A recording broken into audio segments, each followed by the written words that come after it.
Hi, and welcome. Is Camilla with Blue Creek Canine. So today we're going to talk a little bit about how to prepare when you bring home a new dog, especially a rescue dog that you might have brought home from a shelter or from a family situation or a foster situation.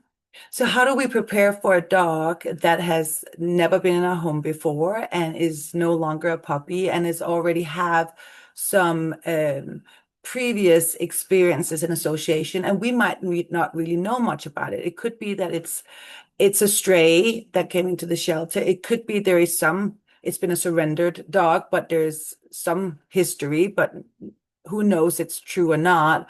Or from a foster situation, they can tell you what they've seen in their home, but it doesn't necessarily mean that the dog will behave the same way in your home. So we're going to talk a little bit about how do we prepare when we bring home a new dog.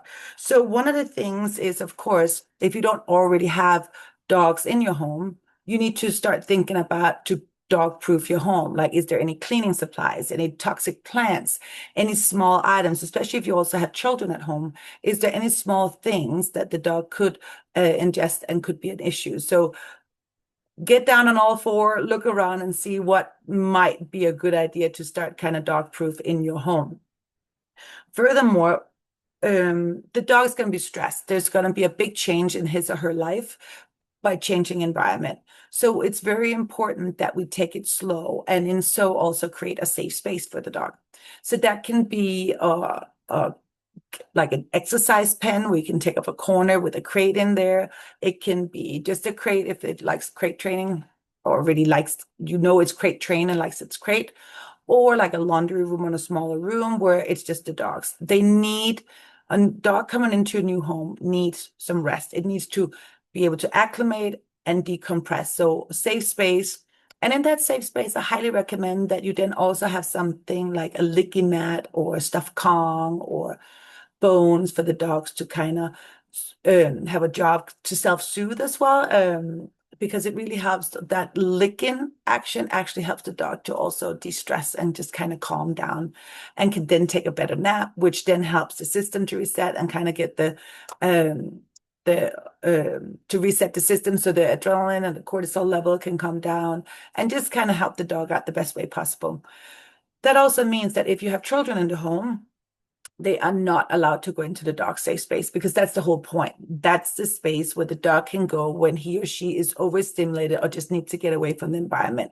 So this is very important that you are having this conversation with your children. And if they're younger and can't take these kind of directions, that you are aware of the fact that you need to keep the children out of this safe space because, again, the dog needs to feel safe. So this is important. Active supervision at all time and give the dog a place to be.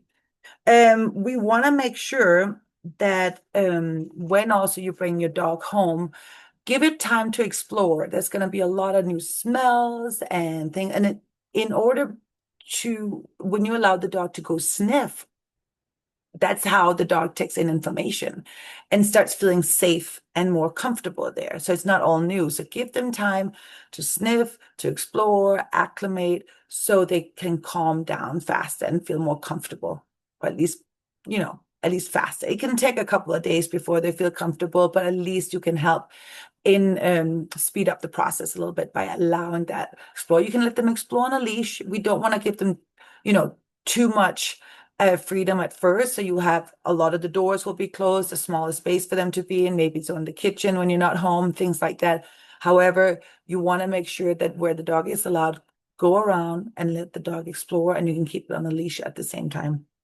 Um, if needed, so this is really important, also depending on which situation the dog is coming from, that it probably will need is a good idea with a vet visit, just to kind of make sure to do like a checkup to see, okay, is there any soreness? Is there any lumps, bumps, anything you need to be aware of? Is the dog sound when walking, when running? Are the ears looking okay? The eyes looking okay? The teeth looking okay? All of that. And just kind of get a little checkup to see, is there anything you need to keep an eye on so you can be prepared. Um, and bring treats to the vet. make it a really good experience. Again, you don't know how previous experiences have been for your dog. So you want to make sure that you can at least try to be prepared and say, hey, let me make it as good as an experience as absolutely possible for you. So we have something we can build on next time, that if it was a good experience this time, next time it's just going to be better and better. And the dog's going to be more and more relaxed for each time because it can remember, oh, this was a great place. People were nice. I got treats. Everything's good. So think about that to just get a checkup and make sure that the dog is healthy. Needless to say, of course, if there's not already a dog in the home and you don't have the essential equipment and things, then you need to buy that. So, of course, you need a leash. Now, don't buy a retractable leash. I'm going to say this because, again, if you don't know how this dog walks on a leash, anything like that, you want to start with just a regular 6-foot leash because he or she might be a puller. So you need to be able to then control them better and start doing your training with that. Get your harness, a collar with an ID tag, a name tag, get a harness too that fits. Get your food, treats, enrichment toys. So that's your kibble dispensing toys, your Kongs, your Ligimat, your puzzles, all of that. And then also, of course, make sure that I always said treat, yeah. And then grooming supplies and any probably a little extra supplements that might be some probiotics, some fish oil, stuff like that to help get a good gut health and get a healthy dog. So, of course, also a bed. That's the dog's bed. This is important too. If you have other animals in the household, you need to plan of how do you introduce. So let's say it's a cat. They don't have to meet the first day. And a cat can actually, even with an exercise pen, go over and sniff between the berries if needed be. But if you want to meet them out in the living room, put a leash on the dog because you have no idea what's going to happen. Put a leash on the dog so you at least can manage the dog. And just for a few minutes and then separate again. It doesn't have to be more than just a few minutes and just ease into it. If there's another dog in the household, we don't want to introduce them inside the house, especially because the existing dog might have big emotions about you bringing another dog into his or her home. So the best way is to actually go for a walk, do some parallel walking, and they don't have to be right next to each other. Have the distance to each other where the dogs are relaxed and can smell, let them smell. And then if, because they can still smell each other through the air, they can scent each other and get a good idea of each other. So it's very important that just go for a nice walk where they're sniffing the ground and they're staying relaxed. If that goes well, you can, of course, get a little bit closer, but I don't want them to meet and sniff each other on a leash. Still keep that distance. If they can handle that, then when you go home, let the new dog that you've just adopted go in first, and then the dog from the house, that's the household dog, can then go in, and then you can drop the leashes and let them meet each other. If possible, if you have a friend's yard, anything like that, where they can meet on a neutral ground, is definitely better. So there's no pre-existing claim on the space from the dog that's already in the household. But I know sometimes that is not possible. So therefore, you can use your own yard, but make sure there's no toys out there, no food, and that could become a resource guarding issue. And make sure there's the new dog that goes in the yard first, and then your old dog comes in, and then let them explore and sniff. And just a few minutes. It does not have to be now you're going to play. And even if the meeting goes well, it does not mean that now they should have free access to each other 24/7. No, they should still be separated, and you ease in the time the duration of time where they stay together. And in the beginning, again, active supervision. So if you're not home, if you're out shopping or at work, they should not have access to one another because you just don't know how they're gonna if there's any issues coming up, any triggers that you haven't seen yet that might happen when you're not home. So just be safe and don't push things too fast. Again, the new dog is stressed. This is a lot for him or her to take in. So help ease that transition by taking it slow. Super important. And that's also why be patient and understanding.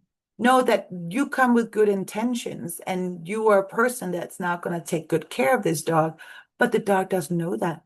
So it is very important when engaging with this dog that you are keeping a calm voice, that your hands are calm and kind. So no roughhousing, anything like that. Be calm, be kind, be that safe place for the dog to go to and to seek assurance if something's kind of overwhelming for him or stressing him. I also want you to think about making a list with household rules. What do you want the dog? Where's the dog allowed? Is it allowed on the couch, on the furniture? If not, that's going to be implemented right away. Where do you want the dog to be when you are in the kitchen cooking dinner? Where do you want the dog to be when you are eating dinner? How do you want the dog to act by the door before you open the door? So already make a list of these household rules and then start implementing it now so you can get some good routines established. Because if you're consistent in your routines in the home, that consistency makes your dog feel safer because they know what to expect. So that's super important that we don't say, oh, I'm just going to give you 2 weeks with no training and no rules, and then we'll start doing it. No, you want to implement them for day one so there's no confusion, but you're going to do it in a kind, patient way. That's simple. I do want to also make sure that limit visitors. It's enough what's already in the house with just the whole change of environment. So don't have a lot of people coming over the first couple of weeks. Again, give the dog time. And then you want to start training.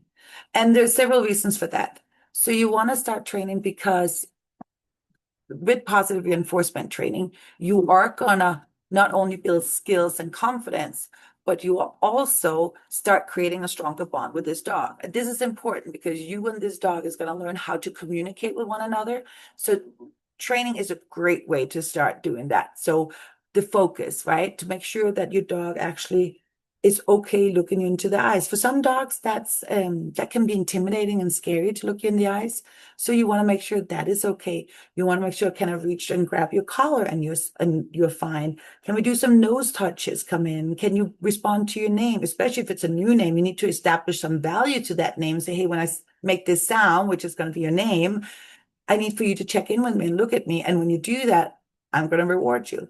And what is a down? What is a stay? What is a leave it? Because all of those skills, the new dog might not have those skills. So it needs to learn it. Or you might need to check and see if the dog actually knows what you're talking about, because those are skills that you can use in your daily life with this dog.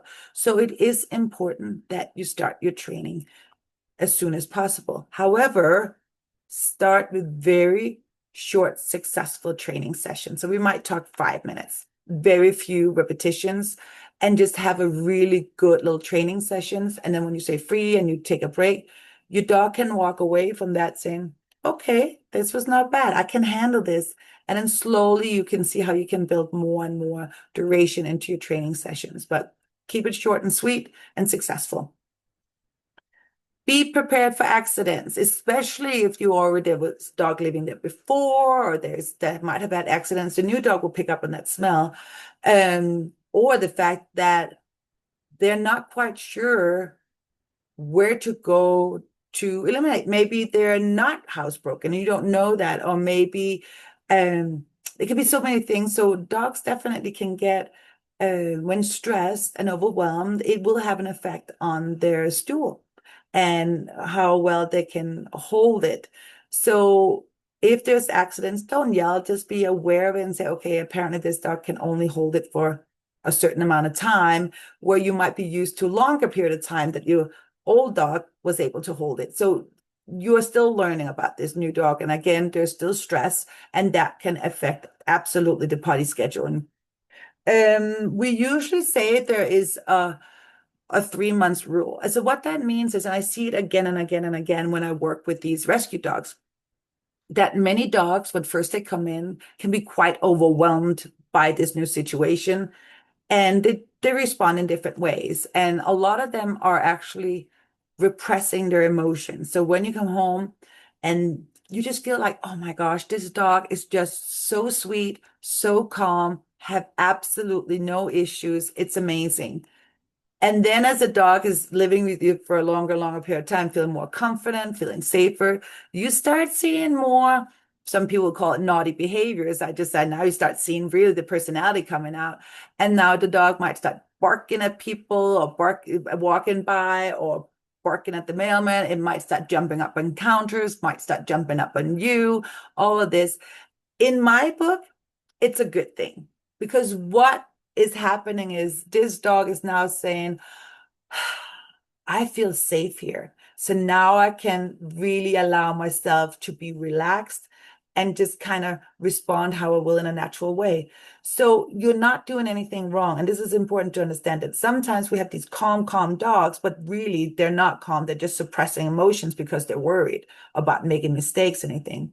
So we kind of call them pendulum dogs. So they're over here calm. And then when they start feeling very confident, we go all the way over here. So now they're like jumping on things, barking and very animated and all this.